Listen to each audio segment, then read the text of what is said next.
Hello दोस्तों, नमस्कार। आज है 29 नवंबर। तो चलिए आज के नए करंट अफेयर में आप सभी का स्वागत है। तो चलिए शुरुआत करते हैं आज के पहले सवाल से। तो आज का पहला सवाल जो कि एआई से संबंधित है, तो यहाँ हम लोग देखेंगे। पहला सवाल है, भारत की पहली एआई अभिनेत्री का क्या नाम है। जी हाँ, जैसा कि एआई जिस तरह पूरी दुनिया में अपने पाँव पसार रहा है, हर एक क्षेत्र में एआई बढ़ चढ़ के भागीदारी ले रहा है। अब यहाँ पर एक अभी तक हमने AI anchor, AI CEO, AI hospital, AI anganwadi, AI विश्वविद्यालय, एआई के मंत्री सहित तमाम चीज़ें सुनी। अब यहाँ पर एक एआई अभिनेत्री भी जो कि भारत में तैयार हो गई हैं। तो इनका क्या नाम है, आइए इसके ऑप्शन देख लेते हैं। Option number A Naina Avatar, option number B Ankita, option number C Lisa, option number D Tili. तो इसका राइट आंसर होगा option number A Naina Avatar. जी हाँ, भारत की पहली एआई अभिनेत्री का नाम नैना अवतार है। आइए इसकी व्याख्या हम लोग पढ़ेंगे अगले ऑप्शन पे, अगले स्लाइड पे। तो इसकी व्याख्या हम लोग पढ़ेंगे। भारत की पहली एआई अभिनेत्री नैना अवतार ने micro drama series truth and lies से अपने करियर की शुरुआत कर दी है। यह किरदार अवतार मेटा लैब ने बनाया है, जो तकनीकी और मानवीय कहानी कहने का एक नया तरीका पेश करता है। नैना को पहले एक एआई इन्फ्लुएंसर के रूप में पेश किया गया था। नैना के कैरेक्टर को विकसित करते समय सहानुभूति, प्रामाणिकता और प्रासंगिकता को प्राथमिकता दी गई है। भारत के दर्शक पूर्णता से अधिक भावना से जुड़े हैं, इसलिए नैना को खामियां, संदेह, हास्य और वास्तविकता के तत्व दिए गए हैं। नैना का उद्देश्य संवाद बढ़ाना है, न कि भ्रम फैलाना। इस प्रकार नैना अवतार ने भारत में एआई मनोरंजन को एक नया रूप दिया है।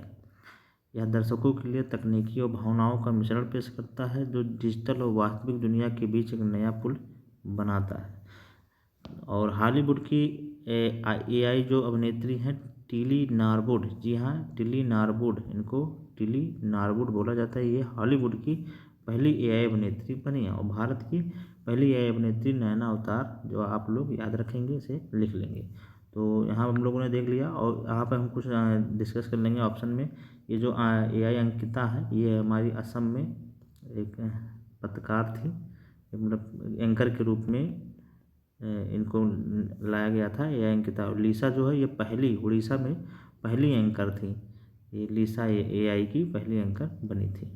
टिली जो है, ये हॉलीवुड की पहली एआई अभिनेत्री हैं। तो यहाँ आप लोगों ने एआई से संबंधित डिस्कस कर लिया। और जैसा कि आप लोग जानते हैं कि एआई के बारे में, एआई के मंत्री जो हैं अल्बानिया में बने हैं, और एआई विश्वविद्यालय जो हमारा महाराष्ट्र में है, एआई आंगनबाड़ी भी हमारा महाराष्ट्र में ही है। तो एआई से संबंधित हम लोगों ने जान लिया। एआई की जो बैठक हुई थी पेरिस में हाल ही में हुई है, और अगला बैठक जो है भारत में होगा। तो एआई से संबंधित यहाँ हम लोगों ने कुछ फैक्ट और क्लियर कर लिए। अब चलते हैं आज के अगले सवाल पे। आज का अगला सवाल देखेंगे। आज का अगला सवाल है, भारत इंटरनेट गवर्नेंस फोरम 27-28 नवंबर को कहाँ आयोजित होगा। भारत इंटरनेट गवर्नेंस फोरम 27-28 नवंबर को कहाँ आयोजित होगा। इसके ऑप्शन देख लेते हैं। इसके ऑप्शन देख लेंगे। Option number A Ahmedabad, option number B Delhi, option number C Gujarat, option number D Lucknow. तो इसका राइट आंसर होगा option number B New Delhi. जी हाँ, भारत गवर्नेंस फोरम 27-28 नवंबर को नई दिल्ली में आयोजित होगा। आइए इसकी व्याख्या हम लोग देखेंगे अगले स्लाइड पे। India internet governing forum IIGF 2025, जो भारत के अग्रणी बहुहितधारक इंटरनेट नीति मंच का 5वां संस्करण है, 27 से 28 नवंबर 2025 को नई दिल्ली में आयोजित किया जाएगा। समावेशी और सतत विकास भारत के लिए इंटरनेट गवर्नेंस को आगे बढ़ाना, या इसकी थीम रखी गई है। जी हाँ, इसे याद रखेंगे आप लोग।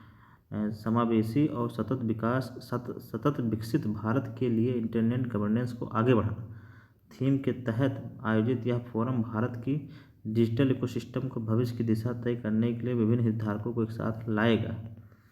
2 दिवसीय इस कार्यक्रम में नीति निर्माताओं, तकनीकी उद्योग के नेताओं, शैक्षणिक शोधकर्ताओं, नागरिक समाज के प्रतिनिधियों और वैश्विक डिजिटल संगठनों की भागीदारी होगी, जिससे यह भारत की डिजिटल गवर्नेंस में रुचि रखने वाले हर व्यक्ति के लिए महत्वपूर्ण आयोजन बन जाता है। इसकी स्थापना 2021 में हुई थी। तो यहाँ पे हम लोगों ने इंडिया इंटरनेट गवर्नेंस फोरम को, जिसकी बैठक हमारे नई दिल्ली में हुई, यहाँ पर हम लोगों ने इसके बारे में डिस्कस कर लिया, और इसकी स्थापना 2021 में हुई थी। अब चलेंगे आज के अगले सवाल पे। आज का अगला सवाल डिस्कस करेंगे। आज का अगला सवाल है कि IDEA international institute for democracy and electoral assistant के अध्यक्ष कौन बने हैं। तो आइए इसके ऑप्शन देख लेते हैं। Option number A Vikramnath, option number B Suryakant, option number C Gyanesh Kumar, option number D Dinesh Maheshwari. तो इसका राइट आंसर होगा option number C Gyanesh Kumar. जी हाँ, हमारे जो चीफ इलेक्शन कमिश्नर हैं ज्ञानेश कुमार जी को IDEA का अध्यक्ष बनाया गया है। तो आइए जानते हैं IDEA क्या है, इसकी व्याख्या हम लोग पढ़ेंगे विस्तृत रूप से।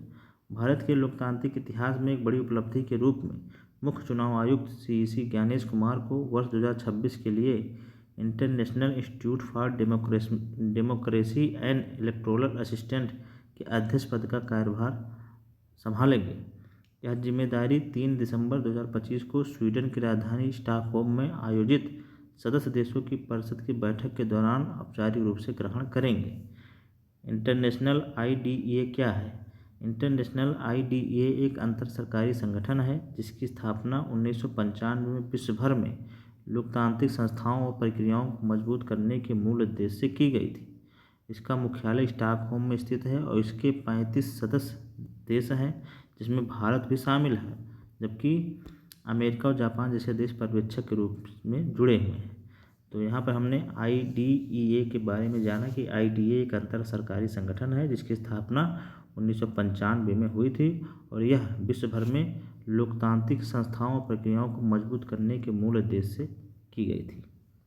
तो यहाँ पर हम लोगों ने पढ़ लिया। अब हम चलेंगे आज के अगले सवाल पे। आज का अगला सवाल और यहाँ थोड़ा हम फिर और देखेंगे। इसका अगला फैक्ट है, इसका उद्देश्य जानेंगे कि इसका उद्देश्य IDEA का उद्देश्य क्या है। यह समावेशी और जवाबदेह लोकतंत्र को बढ़ावा देना है, चुनावी प्रणाली सुधारों का समर्थन करता है तथा विभिन्न देशों के चुनाव प्रबंध निकायों के बीच सहयोग को प्रोत्साहित करना तथा दुष्प्रचार, मतदाता उदासीनता जैसी चुनौतियों का समाधान भी यह करता है। तो यह हमारे IDEA का उद्देश्य है। अब चलेंगे हम थोड़ा देखेंगे कि भारत की अध्यक्षता का महत्व क्या है। यहाँ पे भारत की अध्यक्षता का महत्व लगभग 1 अरब मतदाताओं के साथ भारत दुनिया का सबसे बड़ा और जटिल चुनावी अभ्यास संचालित करता है। उसकी पारदर्शी प्रणालियाँ व्यापक मतदाता सहभागिता वैश्विक मानकों के रूप में मानी जाती है। तो यहाँ पर हम लोगों ने IDEA के बारे में जाना जिसके अध्यक्ष हमारे CEC chief election commissioner Gyanesh Kumar ji को बनाया जाएगा। तो यहाँ पर हम लोगों ने तीसरा क्वेश्चन डिस्कस कर लिया। अब चलेंगे आज के चौथे क्वेश्चन पे। आज का चौथा क्वेश्चन डिस्कस करेंगे। हाल ही में किसने विक्रम-1 रॉकेट और स्काई रूट के इन्फिनिटी कैंपस का शुभारंभ किया है। Option number A Rajnath Singh, option number B Narendra Modi, option number C Amit Shah, option number D Ajit Doval. तो इसका राइट आंसर होगा option number B Narendra Modi. जी हाँ, आइए इसकी व्याख्या हम लोग अगले स्लाइड पर पढ़ेंगे। भारत के निजी अंतरिक्ष क्षेत्र को बड़ी गति देते हुए प्रधानमंत्री नरेंद्र मोदी ने 27 नवंबर 2025 को वीडियो कॉन्फ्रेंसिंग के माध्यम से स्काई रूट एरोस्पेस के इन्फिनिटी कैंपस का उद्घाटन किया है। इस अवसर पर उन्होंने कंपनी के पहले ऑर्बिटल लॉन्च व्हीकल विक्रम-1 का भी अनावरण किया है। यह क्षण न केवल स्काई रूट एरोस्पेस के लिए ऐतिहासिक साबित हुआ बल्कि भारत के उस विजन के लिए भी महत्वपूर्ण है जिसमें स्टार्टअप और निजी कंपनियां वैश्विक अंतरिक्ष नवाचार के केंद्र में विक्रम-1 का नाम भारत के अंतरिक्ष कार्यक्रम के जनक डॉक्टर विक्रम साराभाई के नाम पर रखा गया है। आइए हम लोग जानेंगे विक्रम-1 क्या है। विक्रम-1 यह देश का पहला निजी तौर पर विकसित ऑर्बिटल रॉकेट है। सब ऑर्बिटल रॉकेटों के विपरीत विक्रम-1 छोटे उपग्रहों को लो अर्थ ऑर्बिट में स्थापित करने में सक्षम है, जो भारत को तेजी से बढ़ते वैश्विक सैटेलाइट लॉन्च बाजार में प्रतिस्पर्धी बढ़त देता है। यह उपलब्धि विक्रम-S नवंबर 2022 की सफलता के बाद आई है, जो भारत का पहला निजी सब ऑर्बिटल रॉकेट था। तो ये हम लोगों ने विक्रम-1 के बारे में जाना। अब हम लोग जानेंगे स्काई रूट एरोस्पेस के बारे में। थोड़ा स्काई रूट एरोस्पेस के बारे में जान लेंगे कि यह हैदराबाद स्थित 2 लाख वर्ग फुट का अत्यधिक परिसर लॉन्च व्हीकल के डिजाइन, इंटीग्रेशन और टेस्टिंग सभी प्रक्रियाओं के लिए तैयार है। स्काई रूट का लक्ष्य है कि हर महीने ऑर्बिटल रॉकेट का निर्माण करना, जिससे भारत की लॉन्च क्षमता में अभूतपूर्व वृद्धि होगी। यह सुविधा भारत की नई अंतरिक्ष नीति के अनुरूप निजी क्षेत्र की सहभागिता को बढ़ावा देती है। तो यहाँ पर हम लोगों ने चौथा क्वेश्चन भी डिस्कस कर लिया। और यहाँ पर हम लोगों ने देखा कि ये विक्रम इसका अनावरण तथा स्काई रूट एरोस्पेस का भी अनावरण यहाँ पर हमारे प्रधानमंत्री नरेंद्र मोदी जी ने किया है। अब चलेंगे आज के 5वें क्वेश्चन पे। 5वां क्वेश्चन देखेंगे। आज का 5वां क्वेश्चन हम लोग पढ़ेंगे, भगवान राम की सबसे ऊंची कांस्य प्रतिमा का अनावरण कहाँ हुआ। तो इसके ऑप्शन देख लेते हैं। Option number A Goa, option number B Maharashtra, option number C Ayodhya, option number D Varanasi. तो बहुत से लोग इसका answer option number C Ayodhya लगाएंगे, लेकिन ये आपका गलत है। इसका राइट आंसर होगा ऑप्शन नंबर ए गोवा। जी हाँ, ये आप लोग याद रख लेंगे। ये भगवान राम की सबसे ऊंची कांस्य प्रतिमा का अनावरण कहाँ हुआ है, हमारे गोवा राज्य में हुआ। आइए इसकी व्याख्या हम लोग पढ़ेंगे अगले स्लाइड पे। प्रधानमंत्री ने मोदी ने शुक्रवार को दक्षिण गोवा जिले के संस्थान गोकर्ण जीवोत्तम मठ में भगवान राम की 77 फीट ऊंची प्रतिमा का अनावरण किया। कांस्य प्रतिमा का अनावरण किया। यह भगवान राम की इस दुनिया की सबसे ऊंची प्रतिमा होगी। इसके अलावा कर्नाटक के उडुपी में स्थित किसी मठ का भी दौरा करेंगे। जी हाँ, यह 77 फीट ऊंची कांस्य की प्रतिमा जो है हमारे गोवा दक्षिणी गोवा जिले में संस्थान गोकर्ण जीवोत्तम मठ में स्थापित की जा रही है। और इसके जो शिल्पकार हैं हमारे राम सुतार जी हैं। जी हाँ, जो बहुत प्रसिद्ध शिल्पकार है, इन्होंने ही इसे तैयार किया है। तो हम लोगों ने यहाँ पे 5वां क्वेश्चन डिस्कस कर लिया। अब हम लोग चलेंगे, आज हम लोग ना ऑनलाइनर के रूप में सवालों को नहीं लेकर आए हैं और ना ही आज के दिन विशेष को लेकर आए हैं। आज हम सीधे स्टैटिक जीके पे चलेंगे। आज स्टैटिक जीके देखेंगे। स्टैटिक जीके में हम ठंडी जलधाराओं की चर्चा कर रहे थे, महासागर की ठंडी जलधाराओं के, जो कि अटलांटिक सागर के। आज हम अटलांटिक सागर की ठंडी जलधाराओं के बारे में जानेंगे। कल हमने प्रशांत महासागर की ठंडी जलधारा जानी, आज हम अटलांटिक महासागर की ठंडी जलधाराओं को बारे में जानेंगे। इसे आप लोग याद कर लेंगे और 2-3 बार रट लेंगे तो आपके ये दिमाग में बैठ जाएगा। तो यहाँ आप देखेंगे हम अटलांटिक महासागर की ठंडी जलधारा में लेब्राडोर ठंडी जलधारा, ये भी अटलांटिक से संबंधित है। इरमंगर ठंडी जलधारा, ये भी अटलांटिक महासागर से संबंधित है। किनारी जलधारा, ये भी हमारे अटलांटिक महासागर से है। फॉकलैंड ठंडी जलधारा, ये भी हमारे अटलांटिक महासागर से संबंधित है। पूर्वी ग्रीनलैंड ठंडी जलधारा, ये भी हमारे अटलांटिक महासागर से संबंधित है। तो ये पांचों जलधाराएं जो हैं हमारी अटलांटिक महासागर से संबंधित हैं। तो यहाँ पर हम लोगों ने स्टैटिक जीके का भी पोर्शन कवर कर लिया। अब हम लोग चलेंगे आज के लास्ट सेगमेंट पे, और आज का लास्ट सेगमेंट है क्वेश्चन ऑफ द डे।